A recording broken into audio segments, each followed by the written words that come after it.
Hello students, अगर ये video आपके सामने आई है तो वीडियो को बिल्कुल भी स्किप मत कीजिएगा। वीडियो को पूरा देखिएगा क्योंकि आज की ये वीडियो बहुत ही इंपॉर्टेंट होने वाली है। क्योंकि आज की इस वीडियो में जो हमने इंपॉर्टेंट क्वेश्चन लिया है वो आपके बोर्ड एग्जाम में कई बार पूछा गया है। बहुत ही इंपॉर्टेंट क्वेश्चन है। वीडियो को स्किप मत कीजिएगा, वीडियो को पूरा देखिएगा। अगर वीडियो समझ में आती है तो वीडियो को लाइक जरूर कीजिएगा। आज के इस वीडियो में हम लोग पढ़ेंगे किरचॉफ के नियम। बहुत ही इंपॉर्टेंट क्वेश्चन है, very very most important derivation. आपके बोर्ड एग्जाम 2025 के पॉइंट ऑफ व्यू से बहुत ही इंपॉर्टेंट वीडियो होने वाली है। बहुत ही आसान तरीके से मैं आपको किरचॉफ का नियम बताऊंगा। किरचॉफ के दो नियम होते हैं, दोनों नियम मैं बहुत आसानी से आपको बताऊंगा। आप लोगों को 100% समझ में आएगा। अगर वीडियो देखने के बाद कोई भी प्रॉब्लम होती है तो आप नीचे हमें कमेंट बॉक्स में बता सकते हैं कि वीडियो से रिलेटेड कोई भी अगर प्रॉब्लम है तो आप नीचे कमेंट बॉक्स में हमें जरूर बताएं। तो चलिए शुरू करते हैं। सबसे पहले हमारा इंट्रोडक्शन। मैं आर्यन गुप्ता स्वागत करता हूं आपका इस वीडियो में, जिसमें हम लोग पढ़ रहे हैं क्लास 12th फिजिक्स पार्ट 1 के मोस्ट इंपॉर्टेंट क्वेश्चन को। बच्चों, वीडियो देखने के बाद अगर आप लोग इसका पीडीएफ चाहते हैं तो पीडीएफ आपको हमारे टेलीग्राम चैनल पर मिलेगा, जिसका लिंक मैं नीचे आपको वीडियो के डिस्क्रिप्शन बॉक्स में दे दूंगा। तो चलिए शुरू करते हैं आज की अपनी क्लास। सबसे पहले किरचॉफ का नियम। किरचॉफ का नियम क्या है या किसके लिए अप्लाई होता है, पहले ये जानते हैं। तो किरचॉफ का जो नियम है वो किसी जटिल परिपथ में कोई भी आपका सर्किट हो गया, उसमें विभिन्न खंडों में धारा का मान, ठीक है, विद्युत वाहक बल का मान निकालने के लिए हम किरचॉफ के नियम का उपयोग करते हैं। ठीक है, तो किरचॉफ के दो नियम है। पहला नियम है संधि नियम और दूसरा नियम है बंदपास का नियम। संधि नियम और बंदपास नियम को पढ़ने से पहले पहले आपको दो चीजों को जानना जरूरी है। सबसे पहले हम ये समझते हैं कि संधि क्या होती है। ठीक है, सबसे पहले हम ये जान लेते हैं कि संधि क्या होती है, और दूसरा वर्ड है लूप। ठीक है, जिसे हम इसे इंग्लिश में बोलते हैं जंक्शन। ठीक है, जंक्शन बोलते हैं, और इसको हम लूप भी कहते हैं या बंदपास कहते हैं। ठीक है, कुछ भी आप बोल सकते हैं। ठीक है, तो संधि क्या होती है, जहां पर जैसे मान लीजिए धारा है किसी परिपथ में, जब दो या दो से अधिक डायरेक्शन से अगर धाराएं आती हैं किसी बिंदु पर मिलती हैं तो उसे हम क्या बोलते हैं, संधि कहते हैं। ठीक है, दो या दो से अधिक दिशाओं से जब धाराएं आकर किसी एक पॉइंट पर मिलती हैं तो उस पॉइंट को क्या कहा जाता है, संधि कहा जाता है। ठीक है ना, जैसे कई दिशाओं से धाराएं आ रही है, मान ली इस डायरेक्शन से आ रही है, इस डायरेक्शन से आ रही है, ठीक है, इस डायरेक्शन से भी आ रही है और इस पॉइंट पर मिल रही है, तो इस पॉइंट को क्या कहा जाएगा, संधि कहा जाएगा। ठीक है, उसके बाद लूप क्या होता है, कोई अगर बंद परिपथ है, कहीं से भी अगर ये खुला नहीं है, ठीक है, इसमें मान लीजिए कोई रेजिस्टेंस लगा है या कहीं कुछ और लगा दिए हैं, तो कहीं से ओपन नहीं है ये, तो इसको हम बोलते हैं लूप। ठीक है, बंद पास भी हिंदी में क्या बोलते हैं, बंद पास भी कहते हैं। ठीक है, तो ये दो चीजें हैं जो आपको इसमें किरचॉफ के नियम को समझने में काम आएंगी। ठीक है ना, तो अब देखते हैं हम यहाँ पर, इसको हम इरेज करते हैं, फिर उसके बाद हम देखते हैं किरचॉफ का नियम। तो चलिए देखते हैं किरचॉफ का पहला नियम। ठीक है, किरचॉफ का पहला नियम अथवा संधि नियम। पहले ये समझते हैं कि मतलब जो है इसे नियम को देने की आवश्यकता क्यों हुई। ठीक है, तो जैसे बहुत सारे परिपथ होते हैं तो उसमें हमें धारा का मान निकालना है, कुछ वोल्टेज का मान निकालना है, तो हम ओम का नियम लगाकर उस परिपथ से धारा और वोल्टेज का मान निकाल लेते हैं। लेकिन कुछ ऐसे भी सर्किट होते हैं जो कि बहुत कॉम्प्लेक्स होते हैं, यानी जटिल होते हैं, तो उन परिपथों में धारा का मान और वोल्टेज का मान हम आसानी से नहीं गणना कर सकते हैं। तो उसके लिए किरचॉफ ने ये नियम दिया, जिनकी सहायता से हम जो है जटिल से जटिल परिपथ में भी धारा और वोल्टेज का मान आसानी से निकाल सकते हैं। ठीक है ना, तो लिखेंगे कैसे आप इसको, हमने यहाँ पर लिख दिया है कि जटिल परिपथों का विश्लेषण करने के लिए किरचॉफ ने सन 1842 ईस्वी में दो नियम दिए, जिन्हें हम क्या कहते हैं, किरचॉफ का नियम कहते हैं। ठीक है, तो पहला नियम क्या है, पहला नियम है प्रथम नियम अथवा संधि नियम। ठीक है, पहला नियम जो इन्होंने दिया, इन्होंने इसको नाम दिया कि प्रथम नियम कहा और संधि का नियम कहा। ये क्या होता है कि किसी वैद्युत परिपथ में किसी भी संधि पर मिलने वाली सभी धाराओं का बीजगणितीय योग क्या होता है, शून्य होता है। कोई भी सर्किट है उसमें कहीं पर कोई जंक्शन है, यानी कोई संधि है, तो उस संधि पर किसी भी कहीं से भी धारा आ रही है, कैसे भी किसी भी दिशा से आ रही है, अगर उस संधि पर आ रही है तो समस्त धाराओं का बीजगणितीय योग क्या होता है, शून्य होता है। ठीक है ना, यहाँ पर एक वर्ड यूज किया गया है बीजगणितीय, इसका मतलब होगा कि कुछ न कुछ प्लस माइनस वगैरह की बात हो रही है। ठीक है, तो इसके लिए किरचॉफ ने चिन्ह परिपाटी भी दी थी। ठीक है, पहले इसको समझते हैं, उसके बाद हम आपको बताते हैं। जैसे देखिए यहाँ पर एक क्या है, संधि है, यहाँ पर ये संधि है। अब जैसे मान लीजिए एक धारा इस दिशा से आ रही है, इस संधि पर एक धारा इस दिशा से आ रही है, एक धारा मान लेते हैं इस दिशा से आ रही है, ठीक। और हम मान लेते हैं कि एक धारा जो है इस दिशा से आ रही है, और उसके बाद एक धारा जो है इस दिशा में जा रही है, और एक धारा इस दिशा में जा रही है, ठीक। हम मान लेते हैं ये है I1, इसको हमने क्या नाम दिया, I1, और इसको हमने नाम दिया I2, ठीक। इसको हमने नाम दिया I3, इसको हमने नाम दिया I4, और इसको हमने नाम दिया I5। और ये क्या है, ये संधि है, ठीक है। इस संधि को हम नाम दे देते हैं O, ठीक है।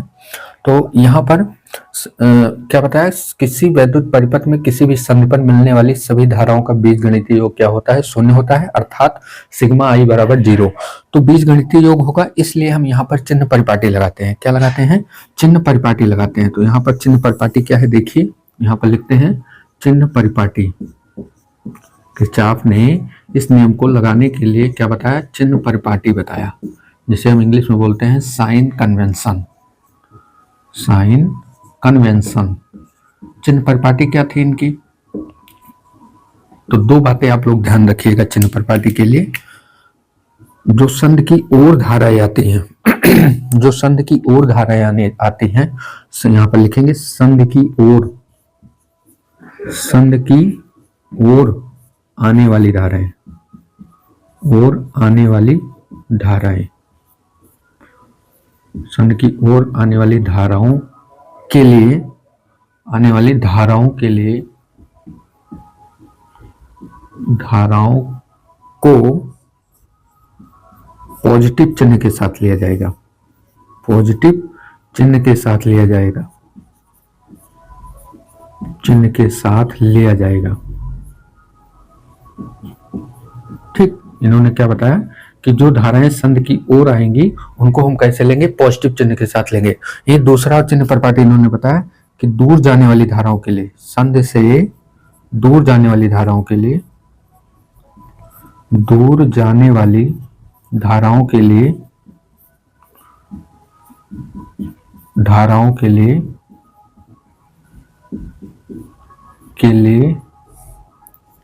नेगेटिव चिन्ह लिया जाएगा,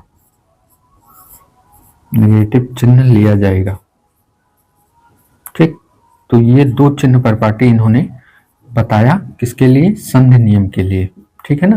पहले इन्होंने बताया कि संधि की ओर जो धाराएं आएंगी उनके लिए चिन्ह हम प्लस लेंगे, और जो धाराएं संधि से दूर जाएंगी उनके लिए हम क्या लेंगे, माइनस लेंगे। तो अगर हम इस फिगर में ये चिन्ह परिपाटी लगाते हैं तो हमें क्या मिलेगा, देखिए I1, I2, I3 ये तीनों संधि की ओर जा रही हैं, और I4 और I5 ये संधि से दूर जा रही हैं। तो हम इसको लिखेंगे अतः चित्र से, अतः चित्र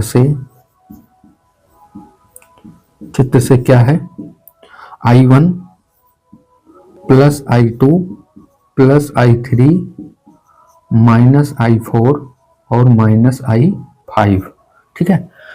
क्योंकि I1, I2, I3 संधि की ओर आ रही हैं और I4, I5 संधि से दूर जा रही हैं, तो दूर वाले को हमने माइनस चिन्ह से ले लिया, और जो उसकी ओर आ रही है इनको प्लस चिन्ह से ले लिया। इन सबका ये जो बीजगणितीय योग है किसके बराबर है, 0 के बराबर है। अब अगर यहाँ देखें तो I1 प्लस I2 और प्लस I3 ये जो है ये बराबर है किसके, I4 प्लस I5 के, ठीक है। क्योंकि इन दोनों को अगर हम इधर भेजेंगे तो ये प्लस में हो जाएगा, ये भी क्या हो जाएगा, प्लस में हो जाएगा, ठीक है। तो ये क्या है, अभी देखिए यहाँ पर I1, I2, I3 जो है ये संधि की ओर आ रही हैं, और I4 और I5 जो है ये संधि से दूर जा रही हैं। इसका मतलब हुआ कि संधि की ओर आने वाली धाराओं का योग जो होता है ये संधि से दूर जाने वाली धाराओं के योग के बराबर होता है। तो आप लोग अगर इतना चाहें तो इसको लिख लीजिएगा कि संधि की ओर आने वाली धाराओं का योग संधि से दूर जाने वाली धाराओं के योग के क्या होता है, बराबर होता है, ठीक है ना। इतना समझ में आया आप लोगों को, ये है किरचॉफ का प्रथम नियम, ठीक। लास्ट में इतना जरूर लिखिएगा आप लोग, ठीक है।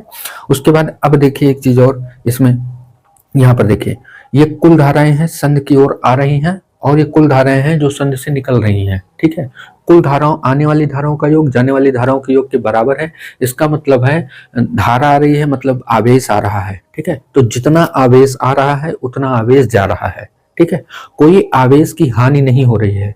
तो इसलिए हम किरचॉफ का प्रथम नियम जो है ये आवेश के संरक्षण को व्यक्त करता है। तो हम यहाँ पर लिख देंगे कि यह आवेश के संरक्षण को व्यक्त करता है। पहली बात, यह आवेश के संरक्षण को व्यक्त करता है।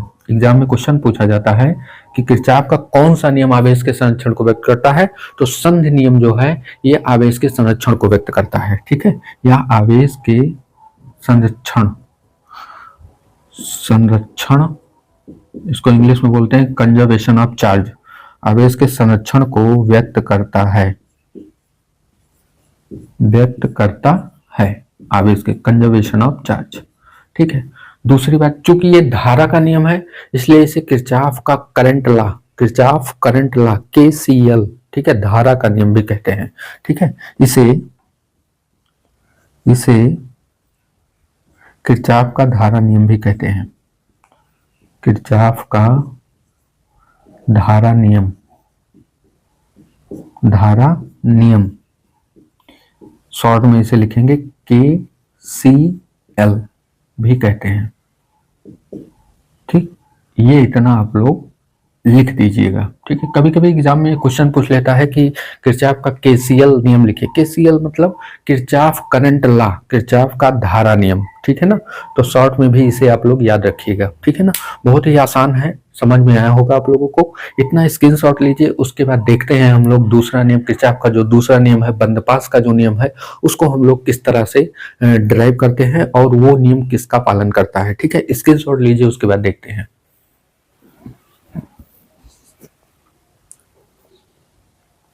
स्क्रीनशॉट आप लोगों ने ले लिया होगा, तो चलिए देखते हैं अब किरचॉफ का दूसरा नियम। दूसरा नियम जो है उसको हम लूप अथवा बंदपास का नियम भी कहते हैं। ठीक है ना, तो ये क्या है, किसी बंद परिपथ के विभिन्न अवयवों मतलब खंडों के सिरों के विभवांतरों, ठीक है, का बीजगणितीय योग क्या होता है, शून्य होता है। कोई सर्किट है, उसके विभिन्न खंड का मतलब कहीं प्रतिरोध लगा है तो कहीं बैटरी लगी है, ठीक है ना, कहीं कुछ लगा है, तो उसके सिरों का जो विभवांतर होगा उस समस्त विभवांतरों का बीजगणितीय योग क्या होगा, शून्य होगा। ठीक है ना। लेकिन इसको समझने के लिए पहले हम ये समझते हैं कि हम किस तरफ से जाएंगे। जैसे मान लीजिए यहाँ पर हम सर्किट बनाते हैं। सबसे पहले देखिए, सर्किट बनाते हैं, मान लेते हैं यहाँ पर एक सर्किट है और ये एक सेल है। ठीक है, एक सेल है और यहाँ पर एक रेजिस्टेंस है, प्रतिरोध। ठीक, और इसके बाद जो है एक सेल हम यहाँ बना लेते हैं, यहाँ पर थोड़ा और नीचे बनाते हैं ताकि स्पष्ट दिखे फिगर आप लोगों को। यहाँ पर बना लेते हैं, एक सेल हम यहाँ पर बना लिए। ठीक है, और एक रेजिस्टेंस हम यहाँ भी बना दिए। ठीक है, और इसको यहाँ से बंद कर देंगे। ठीक, अब मान लेते हैं ये जो सेल है ये क्या है, E1 है, और ये जो पहला प्रतिरोध है ये क्या है, R1 है। ठीक, ये जो सेल है ये E2 है और ये जो प्रतिरोध है ये क्या है, R2 है। अब हम मान लेते हैं कि ये दोनों सेलें एक तीसरे प्रतिरोध, ठीक, तीसरे प्रतिरोध R3, यहाँ पर एक प्रतिरोध बना लेते हैं, इसको हम नाम दे देते हैं R3 प्रतिरोध। ठीक, और ये तीनों जो है मतलब दोनों सेल जो हैं ये इस R3 प्रतिरोध में धारा भेज रही हैं। ठीक है, एक पहली सेल है E1, ये भी धारा यहाँ भेज रही है, और E2 जो सेल है ये भी धारा यहाँ भेज रही है। ठीक है, इसके सिरों के नाम लिख देते हैं। मान लेते हैं ये A है, ये B है, ठीक, ये C है, ये आपका D है, और ये E है, और ये क्या है, F है। ठीक, हम इसको नाम दे देते हैं कि ये है लूप 1 और ये है लूप 2। ठीक, अब जैसे देखिए हम किधर से मतलब कैसे हम विभवांतर निकालेंगे, ठीक है, कैसे इस नियम को अप्लाई करेंगे, तो इसके लिए सबसे पहले चिन्ह परिपाटी है। ठीक है, चिन्ह परिपाटी क्या कहती है, हम यहाँ पर बनाते हैं साइन कन्वेंशन। देखिए एक लाइन खींच देते हैं, चिन्ह परिपाटी, चिन्ह परिपाटी, चिन्ह परिपाटी, साइन कन्वेंशन, साइन कन्वेंशन। तो इसको समझने के लिए ध्यान दीजिए थोड़ा। चिन्ह परिपाटी कैसे समझेंगे, जैसे मान लीजिए कहीं हमें कोई सेल मिल गई, ठीक है, एक सेल मिल गई, ठीक, और एक सेल बना लेते हैं, ठीक है, इधर यहां पर सेल मिलेगा, प्रतिरोध मिल गया, ठीक है, क्या मिल गया, प्रतिरोध, ये, और एक प्रतिरोध और बना लेते हैं, ये, ठीक। सेल का विद्युत वाहक बल क्या है, ई है, इस सेल का भी विद्युत वाहक बल क्या है, ई है, और इसका प्रतिरोध आर है, और इसका प्रतिरोध भी क्या है, आर है, ठीक है। हम मान लेते हैं इसमें आई धारा है, प्रतिरोध में आई धारा है, इधर से इधर जा रही है, ये पॉइंट को ए मान ले, ये पॉइंट को हम क्या मान ले, बी मान ले, इसको ए मान लिए, इसको बी मान लिए, ठीक है। यहाँ पर भी सब जगह ये बी मान लीजिए, दो सिरे हैं। अब जो है यहाँ पर देखिए चिन्ह परिपाटी कैसे लगाएंगे, अगर हम जैसे मान लीजिए हम कोई सेल मिल गई और सेल में हम ऐसे जा रहे हैं, मतलब ए से बी जा रहे हैं, या हम कहें दाएं हाथ की तरफ जा रहे हैं, ठीक है, दाएं हाथ की तरफ, तो सेल में जब प्लस से माइनस जाएंगे तो क्या लेंगे, इसके सिरों का जो विद्युत वाहक बल है उसको हम कैसे लेंगे, माइनस में लेंगे, ठीक है। प्लस से माइनस जाएंगे तो सेल के सिरों का विद्युत वाहक बल माइनस में लेंगे, और वहीं जब हम माइनस से प्लस आएंगे, ठीक है, माइनस से प्लस आएंगे तो इसके सिरों का विद्युत वाहक बल हम कैसे लेंगे, प्लस में लेंगे, ठीक है ना। तो प्लस से माइनस जाएंगे सेल में तो माइनस लेंगे, और माइनस से प्लस आएंगे तो क्या लेंगे, प्लस लेंगे। ऐसे जब हम धारा की दिशा में जाएंगे, धारा की दिशा में, तो सेल के सिरों का जो विभवांतर होगा वो माइनस में लिया जाएगा, इसके सिरों का विभवांतर क्या होगा, आई इंटू आर, तो इसके सिरों का जो विभवांतर है वो क्या होगा, माइनस में लिया जाएगा। वहीं जब हम धारा की विपरीत दिशा में होंगे, जैसे मान लीजिए इसमें ऐसे धारा है और धारा की विपरीत दिशा में हम आ रहे हैं, तो धारा की विपरीत दिशा में सेल के सिरों का जो विभवांतर लिया जाएगा वो कैसे लिया जाएगा, प्लस में लिया जाएगा, ठीक है ना। तो धारा की दिशा में विभवांतर क्या होता है, माइनस होता है, और धारा की दिशा में विभवांतर क्या होता है, प्लस होता है, ठीक है ना। तो ये चिन्ह परिपाटी है, ठीक है, ये चिन्ह परिपाटी आप लोगों को समझना पड़ेगा, तभी इसका फॉर्मूला आप लोग निकाल पाएंगे, ठीक है, डेरिवेशन को समझ पाएंगे। मैं यहाँ पे करता हूँ, देखिए आप लोग। अब लेते हैं लूप 1 में, ठीक है, लूप 1 से ले लेते हैं, लूप 1 का नाम लिख देते हैं यहाँ पर, देखिए आप लोग। अब लूप 1 कौन सा है, A B C D A, इसको पूरा नाम लिखना है, ए से जहां से शुरू कीजिए वहीं पर लाके इसको खत्म कीजिए, तब ये बंद परिपथ माना जाएगा। तो इसका नाम रखेंगे ए बी सी डी और ए में। अगर इसमें हम किरचॉफ का नियम लगाते हैं, हम कैसे जा रहे हैं, हम मान लीजिए ऐसे क्लॉकवाइज चल रहे हैं, ठीक है, यहाँ पर हम बना देते हैं क्लॉकवाइज चल रहे हैं, इस डायरेक्शन में ऐसे, ठीक। तो क्लॉकवाइज जब चलेंगे तो क्या लेंगे, देखिए सबसे पहले हम जा रहे हैं तो हमें क्या मिला, सेल मिला, ठीक। तो सेल में कैसे जा रहे हैं, प्लस से माइनस, ए से बी जा रहे हैं तो प्लस से माइनस जा रहे हैं, तो प्लस से माइनस जाएंगे तो इसके सिरों का जो विद्युत वाहक बल है वो कैसे लिया जाएगा, माइनस में, तो माइनस E1 हो जाएगा, ठीक।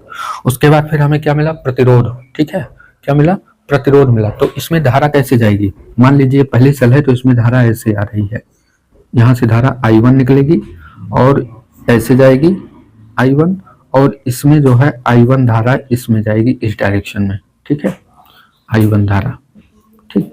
और यहाँ पर I1 धारा इधर इस सेल से I2 धारा निकलेगी, यहाँ से I2 धारा, यहाँ पर जो है I2 धारा रहेगी, ठीक, वो भी ऐसे जाएगी, यानी इसमें जो है I1 प्लस I2 दोनों जाएंगे, ठीक, I1 और I2 दोनों जाएंगी, क्योंकि यहाँ से I1 ऐसे आएगी और यहाँ से I2 आएगी, तो इस प्रतिरोध में R3 प्रतिरोध में I1 और I2 दोनों धाराएं जाएंगी, ठीक है। तो यहाँ लिख लेंगे I1 प्लस I2, उसके बाद इस संधि पर जाकर I2 अलग हो जाएगी, इसमें चली जाएगी, और I1 जो है वो इसमें चली जाएगी, ठीक है। इस तरीके से आपको धारा भी इसमें दिखा देना है, ठीक है।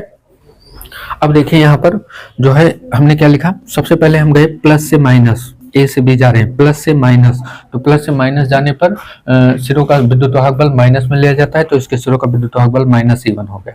अब यहाँ पर देखिए धारा इस दिशा में आ रही है, धारा इस दिशा में है, हम ऐसे जा रहे हैं, तो धारा के विपरीत जा रहे हैं, तो धारा के विपरीत जाने पर सेल मतलब प्रतिरोध के सिरों का जो विभवांतर होता है वो प्लस में लिया जाता है, तो इसके सिरों का जो विभवांतर होगा I इंटू R1 वो प्लस में लिया जाएगा, I इंटू R1 ये प्लस में लिया जाएगा। उसके बाद फिर ऐसे आएंगे, यहाँ पर फिर हमें तीसरा प्रतिरोध मिला, ठीक है। तीसरे प्रतिरोध में हम धारा की विपरीत दिशा में जा रहे हैं, धारा की विपरीत दिशा में, तो धारा की विपरीत दिशा में यहां भी जा रहे हैं, तो इसके सिरों का विभवांतर क्या होगा, प्लस में होगा, यानी ये होगा I1 plus I2 into R3, ठीक, I1 plus I2 into R3, इसके सिरों का जो विभवांतर होगा, विभवांतर बराबर क्या होता है, धारा गुणे प्रतिरोध, तो इसमें धारा क्या है, I1 प्लस I2 है और प्रतिरोध क्या है, R3 है, ठीक है, बराबर 0। अब यहाँ पर आ गए, फिर कुछ नहीं मिला, कुछ नहीं मिला, यहाँ पर बंद हो गया। अब ये समस्त खंडों का क्या हो गया, बीजगणितीय योग क्या होगा, शून्य होगा, ठीक है। अब अगर चाहें तो यहाँ से इसको इसके बराबर कर सकते हैं, ठीक है, अगर इतना भी लिख देंगे तो कोई दिक्कत नहीं है, ठीक है, ऐसे भी लिख दीजिए कि ये जो है इसके सिरों का विभवांतर, इसके सिरों का विभवांतर और इसके सिरों का विभवांतर, तीन खंड है, तीन अवयव मिले हैं, तो तीनों खंडों के सिरों का जो विभवांतर है, इसका बीजगणितीय योग जो हमें मिला है वो क्या मिला है, शून्य मिला है, ठीक है ना। अब उसके बाद लेते हैं लूप 2 में, ठीक है। अब यहाँ पर लिखेंगे, अब लूप 2 में, अब लूप 2, लूप 2 कौन सा लूप है, आप यहां से ले लीजिए DCFED में, नाम लिखेंगे DCFED में, ठीक है। इस लूप में अगर हम नियम लगाते हैं तो जैसे नाम लिखे इसी डायरेक्शन में हम चलेंगे, यानी इसमें भी क्लॉकवाइज ऐसे चल रहे हैं, ठीक है, इसमें भी ऐसे क्लॉकवाइज चल रहे हैं। तो सबसे पहले हमें क्या मिलेगा, ये वाला प्रतिरोध, कैसे जा रहे हैं हम, धारा की दिशा में जा रहे हैं, तो धारा की दिशा में जाने पर प्रतिरोध के सिरों का जो विभवांतर होता है वो माइनस में लिया जाता है, तो यहाँ पर आएगा माइनस I1 प्लस I2 और इंटू में R3, ये माइनस चिन्ह के साथ लिया जाएगा।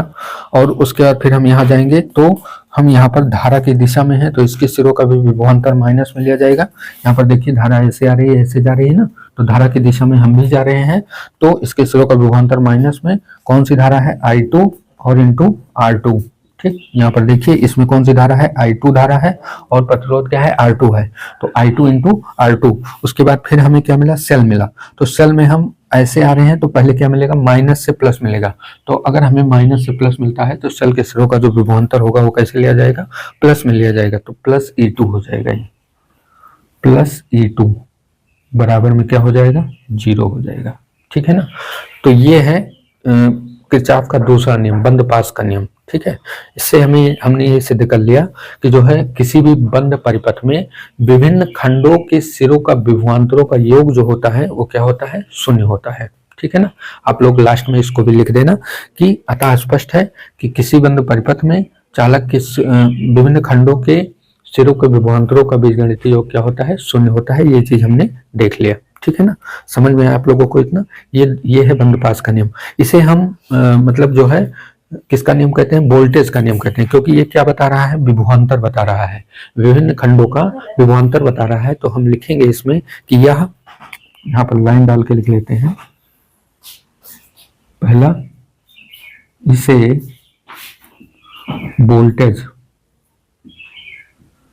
इसे वोल्टेज का नियम, वोल्टेज का नियम, क्योंकि ये वोल्टेज बताता है इसलिए वोल्टेज का नियम, मतलब KVL, शॉर्ट में इसे क्या बोलते हैं, KVL भी कहते हैं,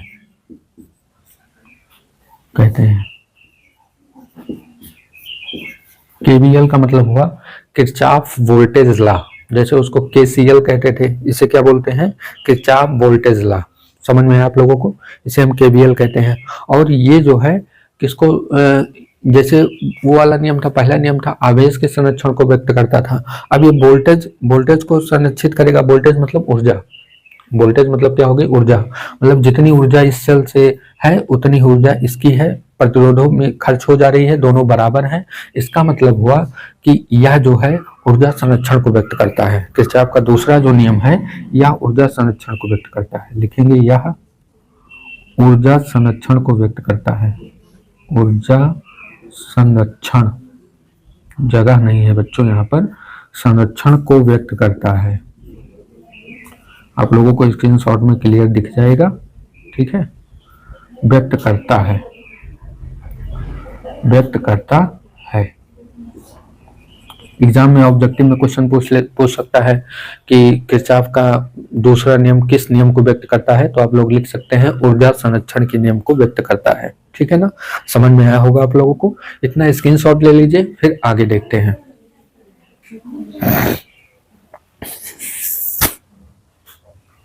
स्क्रीनशॉट आप लोगों ने ले लिया होगा। इसका जो मतलब दोनों समीकरण हमें मिले हैं, इसी में हम सबका मान रखकर और इसको सॉल्व करके हम धारा का मान, किसी भी धारा, यहाँ से I1 I2 R1 में कौन सी धारा है यहाँ पर हम लिखे नहीं, I1 धारा है, इसमें कौन सी धारा है, I1 धारा है। ठीक है, तो मतलब जो है धारा का मान रखकर और प्रतिरोध का मान रखकर, ठीक है, सेल के विद्युत वाहक बल का मान रखकर, मतलब जिसका भी मान निकालना है उसका मान हम यहाँ से निकाल सकते हैं इन्हीं दोनों समीकरण को सॉल्व करके। ठीक है ना, तो ये हो गया हमें मतलब किरचॉफ का दोनों नियम। ठीक है, इस पर न्यूमेरिकल भी बहुत इंपॉर्टेंट न्यूमेरिकल होते हैं जो आपके बोर्ड एग्जाम में पूछे जाते हैं। ज्यादातर फिगर वाले न्यूमेरिकल जो होते हैं वो हम किरचॉफ के नियम से ही लगाते हैं। ठीक है, तो अब ये हमारा टॉपिक खत्म हो गया है। ठीक है, इसके बाद जो भी इंपॉर्टेंट क्वेश्चन होगा उसको हम लोग अगली क्लास में देखेंगे, और जैसे ही ये डेरिवेशन खत्म होगा फिर हम आपको चैप्टर 1 से लेकर चैप्टर नंबर 3 के मोस्ट इंपॉर्टेंट न्यूमेरिकल की क्लास लेकर आएंगे। तो एक लेसन से लेकर 3 लेसन तक के जितने भी इंपॉर्टेंट क्वेश्चन होते हैं उसको हम लोग एक वीडियो में सॉल्व कर देंगे।